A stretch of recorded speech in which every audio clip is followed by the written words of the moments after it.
अस्सलामुअलैकुम वरहमतुल्लाहि वबरकातुहू। नाज़रीन मोहतरम, मैं हाफिज़ मान रिज़वी और आप देख रहे हैं इस्लामिक टीवी यूट्यूब चैनल। आज की जो ये वीडियो है, ये तमाम वीडियो से मुख्तलिफ डिफरेंट वीडियो है। इसके अंदर मैं आपको बताऊंगा कि तहरीक लब्बैक पाकिस्तान की कितनी पावर है, तहरीक लब्बैक पाकिस्तान अपने अंदर कितनी पावर रखती है। तो नाज़रीन मोहतरम, अभी आपके सामने रखता हूँ। उससे पहले गुजारिश है कि चैनल को सब्सक्राइब कर लें ताकि लेटेस्ट अपडेट आपको बर वक्त मिल सकें।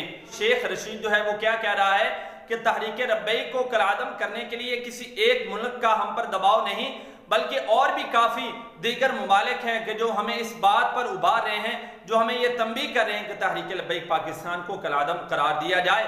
लेकिन ये बेवकूफ़ क्या जाने कि वह तुइज़्ज़ु मन तशा व तुज़िल्लु मन तशा।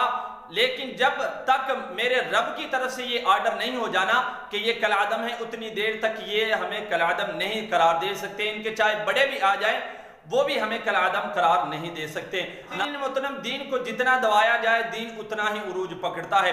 गाजी मुमताज हुसैन कादरी रहमतुल्लाह अलैह, आपने देखा कि लाखों लोगों ने उनके नमाज जनाजा के अंदर शिरकत की, लेकिन दूसरी तरफ वो शख्स, वो आदमी सदर मुमनू हुसैन कि जिसने फांसी का आर्डर जारी किया था, जो ये कहता था कि जल्दी जल्दी इनको फांसी दी जाए, जब उसकी मौत हुई तो फिर लोगों ने देखा कि चंद लोग 10-12 लोग जो है उसके नमाज जनाजा के अंदर उन्होंने शिरकत की।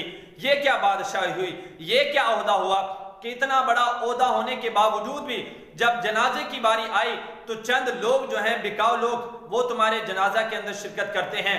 असल बादशाही तो गाजी मुमताज हुसैन कादरी रहमतुल्लाह अलैह ने हमारे दिलों पर की कि दूर दराज से लोग आए। ना कोई लालच था, ना कोई गर्ज थी, सिर्फ एक ही थी कि इन्होंने आका अलैहिस्सलातु वस्सलाम की नमूस पर पहरा दिया है, इन्होंने मेरे नबी की नमूस का तहफ़्फ़ुज़ किया है, इसलिए ये हमारे लिए सरों का ताज है। लोग आए, उन्होंने नमाज जनाजा के अंदर शिरकत की। नाज़रीन मोहतरम, आपको बताऊं कि हमारे जो कायद हैं उनकी आवाज़ से सिर्फ हमारे ये जो पाकिस्तान के लीडर हैं वो ही नहीं डरते, बल्कि पूरा कुफ़ार डरता है कि जो ये बात करते हैं तो ये उस पर पूरा भी उतरते हैं। अगर इन्होंने कहा है कि हम घोड़े समुद्रों में उतारेंगे तो इन्होंने जब कह दिया है तो ये पूरा भी करेंगे। अल्हम्दुलिल्लाह, आप फख्र महसूस करें कि आप एक ऐसी जमात के कारकुन हैं, आप एक ऐसी जमात को साथ मुंसलिक हैं कि जिसकी मकबूलियत जो है वो पाकिस्तान के अंदर नहीं या चंद एक ममालिक के अंदर नहीं, बल्कि पूरी दुनिया के अंदर है। इंशाअल्लाह हमारी जो तहरीक है, रब ताला इसको उरूज दे रहा है और उरूज मिलता रहेगा। मिलते हैं एक नई वीडियो के साथ, तब तक के लिए अल्लाह हाफिज।